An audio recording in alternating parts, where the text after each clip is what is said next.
काल आदाब, जय हिंद जय भारत।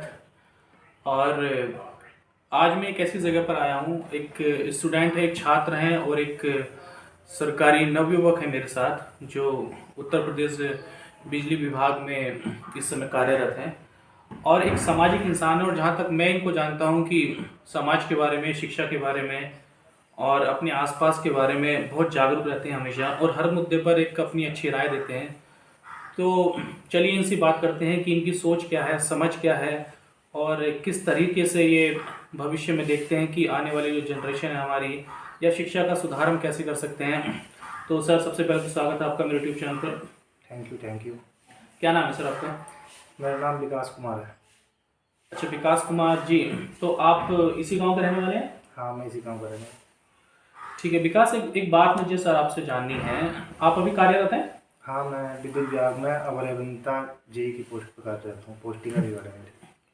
अच्छा, तो जैसा कि अभी विकास जी ने बताया कि इस समय अवर अभियंता हैं, और जब आप ऐसे परिवेश में रहते हो और अपने आसपास देखते हो, तो सबसे पहले तो मेरा बेसिक सा सवाल है, शिक्षा के ऊपर मैं आपसे बात करता हूँ कि आजकल की जो शिक्षा प्रणाली है उसको आप किस तरह देखते हो कि शिक्षा में हमें किस तरह का उत्थान करना चाहिए, किस तरह का डेवलपमेंट करना चाहिए, या किस तरह की चेंजेस आने चाहिए जिससे आजकल के जो बच्चे हैं उनके जो दिमागी है वो विकास और ऊंचा हो सके।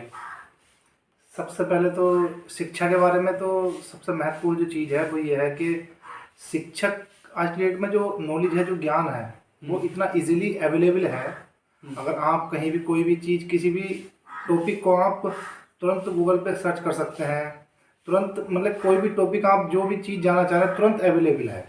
लेकिन मैटर ये करता है कि आप ज्ञान किस तरीके का ग्रहण करना चाह रहे हैं। अगर आप गलत चीज़ें ग्रहण करना चाह रहे हैं तो गलत चीज़ें भी इस परिवेश में अवेलेबल हैं और अच्छी चीज़ें भी परिवेश में अवेलेबल हैं। अगर एक विद्यार्थी को जो शिक्षण ज्ञान अर्जन की जो उसकी मानसिकता है, अगर वो वास्तव में ज्ञान चाहता है तो निश्चित ही वो सफल हो जाएगा। अगर उसके अंदर जो लालसा है ना, लालसा तो वो ज्ञान की जो प्यास है अगर उसके अंदर वास्तव में है, तो वो चाहे शहर का विद्यार्थी हो, चाहे गांव का विद्यार्थी हो, चाहे वो किसी भी स्थिति में हो, विद्यार्थी बिल्कुल अपने जीवन को सफल बना सकता है।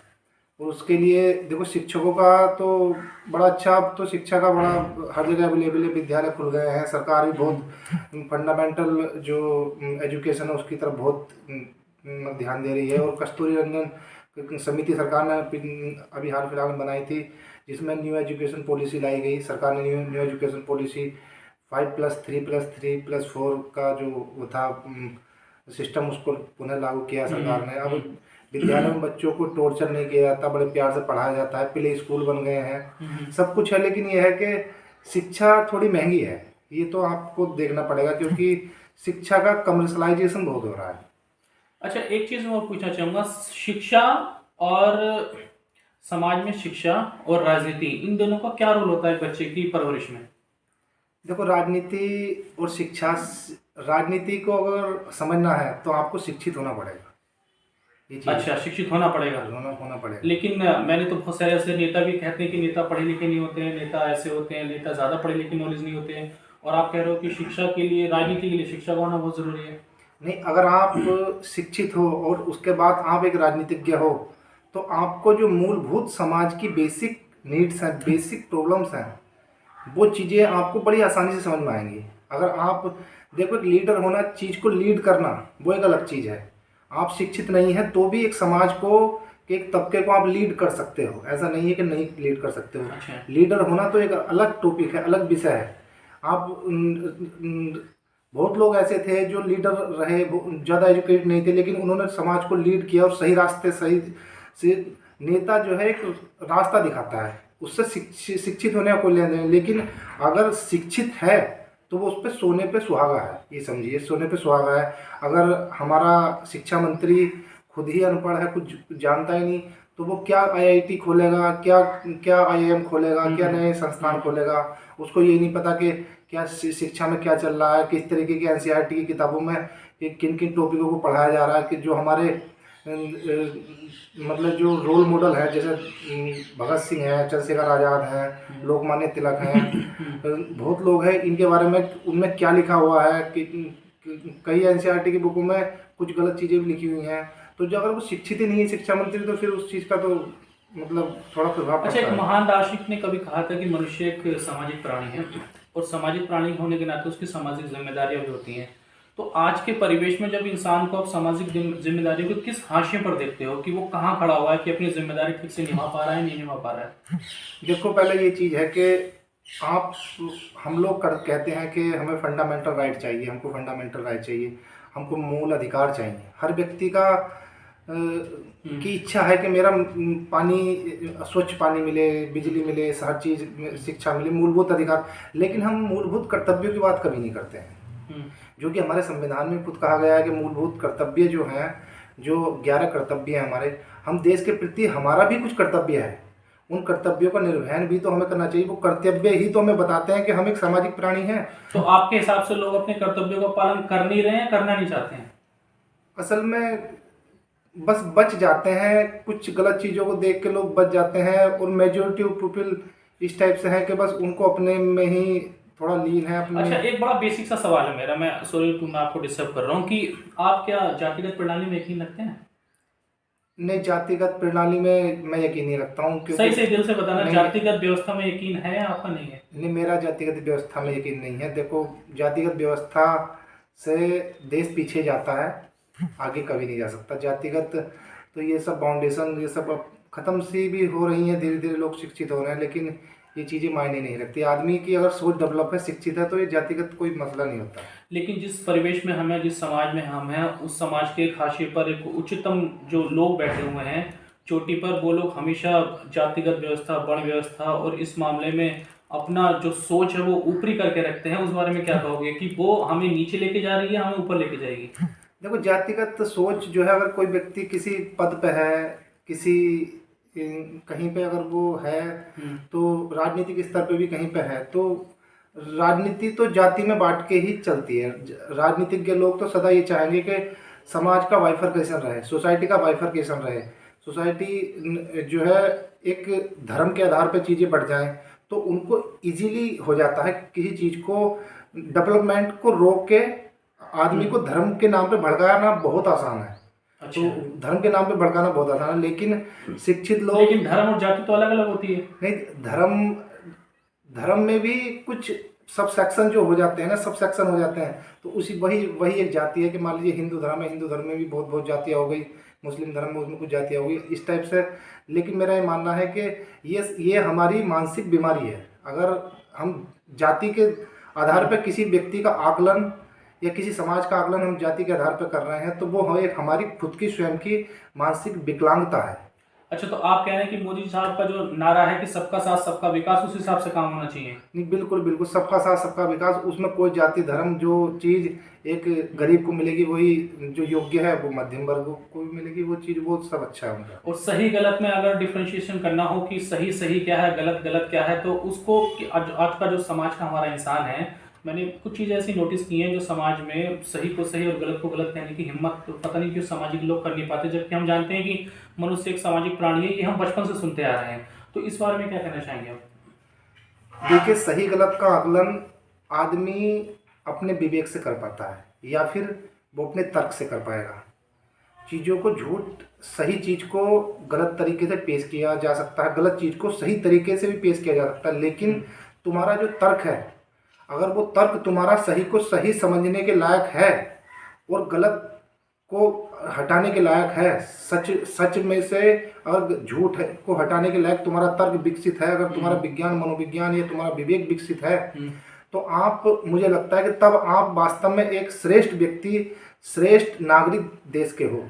अन्यथा आपने अपने कर्तव्यों का जो अधिकारों की बात करते हो, लेकिन आपने सही से अपने कर्तव्यों का पालन आप समाज के लिए नहीं कर रहे हो, और गलत को गलत नहीं कह रहे हो समाज। अच्छा, एक चीज़, अगर जितनी भी चीज़ें हमारी सोच है, मेरी समझ है, जिस तरह से आप बात कर रहे हो, जहाँ तक मुझे लग रहा है कि आपकी सोच जो है वो उच्चतम श्रेणी की है, लेकिन जब आप ऐसे माहौल में रहते हो, ऐसे लोगों के बीच में रहते हो, ऐसे एरिया में रहते हो, ऐसे समाज में रहते हो, तो क्या अपने आप को कमज़ोर महसूस नहीं करते हो कि मैं यहाँ पर अकेला हूँ और मैं सच की बात कर रहा हूँ, मैं किसी से बोलता हूँ तो वो कभी सच की बात नहीं करता है? नहीं लगता है आदमी, क्योंकि सच तो सदा अकेला ही लगा है। क्योंकि सच को तभी बोला जाता है कि सच अनमोल है। अनमोल क्यों है? क्योंकि उसका कोई मोल ही नहीं है, उसका मोल समझने वाला भी नहीं है ना समाज में। अगर आप सच के साथ हैं तो आप सदा अपने आप को अकेला ठगा हुआ महसूस खुद करेंगे। लेकिन आपकी एक आस्था जो है सच के साथ, आस्था ईश्वर की जुड़ी होती है। और सदैव तुम ये सोचो कि अगर आपके पास सच है तो आपके पास ईश्वर के प्रति श्रद्धा होगी, और आपको सदैव ये लगेगा कि अगर मैं सत्य के रास्ते पे हूँ तो मैं निश्चित ही एक ना एक दिन कामयाब हो जाऊंगा। ये जो झूठ आलोचक समालोचक जो भी लोग हैं, ये एक ना एक दिन मतलब अपनी मुंह की खाएंगे। तो आपके जैसे भी विचार हैं, जो भी आपका कहना है, मैं उससे पूरी तरह से सहमत हूँ और आपने बहुत अच्छी बातें कही हैं। एक चीज़ मैं अपनी जल्दी पूछना चाहूँगा कि अभी राजनीतिक माहौल है और अभी इस समय विधानसभा के उत्तर प्रदेश में चुनाव होने वाले हैं, तो चुनावी रैलियों में आप जो किस तरह से अभी देख रहे हैं कि हमारे समाज का माहौल कैसा है, चुनाव कैसा है, प्रचार कैसा है? कोरोना भी आ रखा है, आपको पता है कि पिछले 3 साल से हम कोरोना के लिए संघर्ष कर रहे हैं उसे भगाने के लिए, बट कोरोना जाने का नाम नहीं ले रहा। अभी ओमिक्रॉन आ गया है और सरकार ने दोबारा से स्कूल बंद कर दिए हैं। अगर स्कूली शिक्षा की बात करें तो सब कुछ यहाँ ऑनलाइन चल रहा है, लेकिन अगर बेसिक चीज़ें देखें तो हमारे पास अभी बेसिक चीज़ें भी उपलब्ध नहीं है। लैपटॉप हुआ, मोबाइल हुआ, यहाँ तक कि ये तो सब चीज़ें आदमी अगर ले भी ले तो उसके लिए हमारे पास नेटवर्क अवेलेबल नहीं है। अगर आप अपनी बात सिस्टम तक या लोगों तक, जो जिम्मेदार लोग हैं, पहुँचाना चाहेंगे तो किस प्रकार से अपनी बात कहेंगे कि जो बच्चे हैं जिनकी एजुकेशन एक तरीके से गर्त में जा रही है, उनका किस तरह से भला हो सकता है इस समय में? इस समय में देखो, जैसे अब कोरोना चल रहा है, चुनाव भी होने हैं, तो ये तो एक मतलब कि संवैधानिक प्रक्रिया है। अगर समय से पहले, उचित समय से पहले मतलब चुनाव कराने आवश्यक ही हैं। आप क्या सोचते हैं इस बारे में, चुनाव कराना सही रहेगा इस स्थिति में या नहीं रहेगा? नहीं देखो, ये तो पॉलिटिकल इशू है, इसमें तो हम मतलब मेरी व्यक्तिगत राय तो ऐसा कुछ नहीं है कि जो सरकार को उचित, वो खुद समझ जाएगी। सरकार, उनके पास जो भी आंकड़े हैं कोरोना के कि किस तरीके से वेव किस तरीके से आ रही है, किस एरिया में चुनाव कराने हैं, कब कराने हैं, वो तो सब उनका राजनीतिक स्तर जैसा भी है। लेकिन ये है कि सरकार हम लोगों से ज़्यादा समझदार है और बेहतर तरीके से। लेकिन मैं व्यक्तिगत तौर पे सोचता हूँ कि मैं तो आने वाले समय में विकास के आधार पर ही सरकार को चुनूंगा। तो आपके हिसाब से विकास हो रहा है भाजपा की सरकार में? हाँ, विकास हुआ है। अभी कुछ क्षेत्रों में देखो एकदम से तो नहीं होगा। पूर्वांचल एक्सप्रेस वे बना है, गंगा एक्सप्रेस वे बना है, बुंदेलखंड एक्सप्रेस वे बना है। सरकार तो बड़े बड़े अपने पोस्टर लगाती है, उसमें इतनी सारी योजनाएं गिनाती है कि आदमी गिनते गिनते थक जाए। और इंटरनेशनल एयरपोर्ट भी हमें मिले, इसमें 5 शायद मेरी नॉलेज में कार्यरत हैं और बाकी भविष्य में आने वाले समय में भी हैं। तो सरकार ऐसा नहीं कि काम नहीं कर रही है, सरकार अच्छा काम कर रही है और लोग उसकी तारीफ भी करते हैं काम की। तो आप इस संदर्भ में अगर मुझे बताएंगे कि यही सरकार अगर निरंतर कार्य करती रहे तो क्या नुकसान है इसमें? नहीं, सरकार को अपनी एक पॉलिसी लागू करने के लिए, जैसे चाइना में है, चाइना में एक स्टेबल सरकार रहती है लंबे समय तक। आप समझिएगा, रूस में एक स्टेबल सरकार है, 2030 तक रहेगी, पुतिन की सरकार रहेगी। जैसे कम्युनिस्ट सरकार CPI की सरकार जैसे चाइना में है, वो भी लंबे समय तक, जब तक 2036 तक जो है जिनपिंग रहेंगे वहाँ पे। ऐसे ही यहाँ पे भी, हमारे देश में भी एक लंबे समय तक स्टेबल सरकार रहे, तो जो प्रोजेक्ट रुके हुए हैं उनके लिए फंड अलॉट हुए हैं तो वे कार्य प्रगति से होंगे। और बेसिक जो फंडामेंटल हमारी जो नीड है, शिक्षा, बिजली, पानी और सड़क परिवहन, ये चीज़ों पर काम हो रहा है। लेकिन अब कोई व्यक्ति कहे कि अचानक एकदम से कोई न्यूक्लियर पावर बन के ऐसा हो जाएगा, बहुत चीज़ें हैं, इंटरनेशनल लेवल पे भी चीज़ें देखनी पड़ती हैं और सरकार का अपना भी कुछ चीज़ें रहती है। देखो, सरकार प्रचार तो करती है, हर सरकारें करती हैं, ये सरकार नहीं, पिछली सरकारें भी अपना प्रचार करती थी। लेकिन जो समाज का जो नज़रिया है उस प्रचार के अंतर्गत, क्या उसको जो जिस चीज़ का प्रचार किया जा रहा है वो चीज़ें समाज के लोगों तक पहुंच रही हैं, तो वे लोग अपने आप ही बोल रहे हैं सरकार को, उसमें किसी का कोई। तो आपने देखा कि मेरे साथ एक ऐसे इंसान है जो एक जिम्मेदार हैं, सामाजिक हैं और नौकरी पेशा इंसान है। इन्होंने अपने विचार बहुत अच्छे तरीके से रखे। अच्छा, एक अंतिम मंत्र मैं आपसे पूछना चाहूँगा कि अगर आज की जनरेशन को आप एक गुरु मंत्र देना चाहें सीनियरिटी के लेवल पर, तो क्या देंगे? बस मेरा एक ही गुरु मंत्र है। मैं तो चाहता हूँ कि आदमी के अंदर लालसा रहे, जिज्ञासा रहे और मतलब हृदय में किसी के प्रति छल कपट नहीं होना चाहिए, दया भाव होना चाहिए। और जहाँ सत्य की लड़ाई है, सच के साथ सभी लोग खड़े रहें। जब तक हम सच के साथ नहीं खड़े रहेंगे, तब तक वो इंसान जो आखिरी पायदान पर खड़ा है, वो अपने आप को ठगा हुआ महसूस करेगा ही करेगा, चाहे मैं क्यों ना हूँ, चाहे आप क्यों ना हो, चाहे और कोई क्यों ना हो। तो बस जिज्ञासा बहुत बड़ी चीज़ है। तो ये थे मेरे साथ मिस्टर विकास और आपने इनके विचार सुने। आशा है कि इसी तरह से मैं और भी लोगों से मिलूंगा, उनके विचार जानने की कोशिश करूंगा और भविष्य में भी हम ऐसी अपनी वीडियोस हमेशा यूट्यूब पर डालते रहेंगे। अगर आपके कोई विचार हैं जिसके बारे में आप बात करना चाहते हैं, किसी भी प्रकार का ऐसा संवाद करना चाहते हैं, तो आप मुझे कमेंट कर सकते हैं। और अगर आपको वीडियो हमारी पसंद आई तो प्लीज़ इसको लाइक, सब्सक्राइब और शेयर ज़रूर कीजिएगा। मिलते हैं अगली वीडियो में। जय हिंद।